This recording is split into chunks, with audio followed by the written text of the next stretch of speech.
yüreğimde sen yaddan çıkacak biri değilsen. Necə ki döyünür mənim ürəyim, sen mənim əbədi ürəyimdəsən.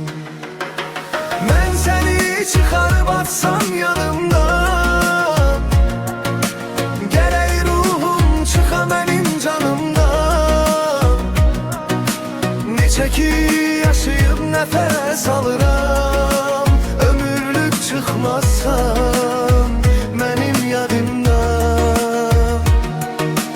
Mən səni unudub yaddan çıxarsam, ya ağlım olmaya ya dəli olam. Sən mənə o qədər doğma oldun ki, inana bilmirəm mən sənsiz belə. Ayrılan bircə gün mən ayrı qalam.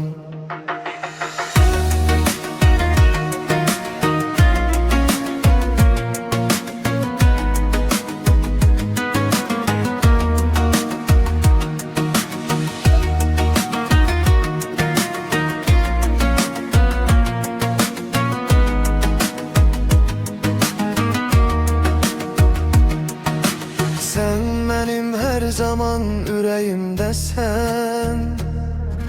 Sen yaddan çıkacak biri değilsen. Necə ki döyünür mənim ürəyim, sen mənim əbədi ürəyimdəsən. Mən səni çıxarıb atsam yadımdan, gərək ruhum çıxa mənim canımdan. Necə ki yaşayıb nəfəs alıram, ömürlük çıxmazsam mənim yadımdan. Mən səni unudub yaddan çıxarsam, ya ağlım olmaya ya dəli olam.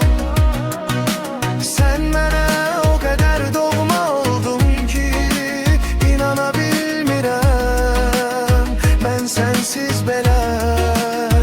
Ayrılan bircə gün mən ayrı qalam.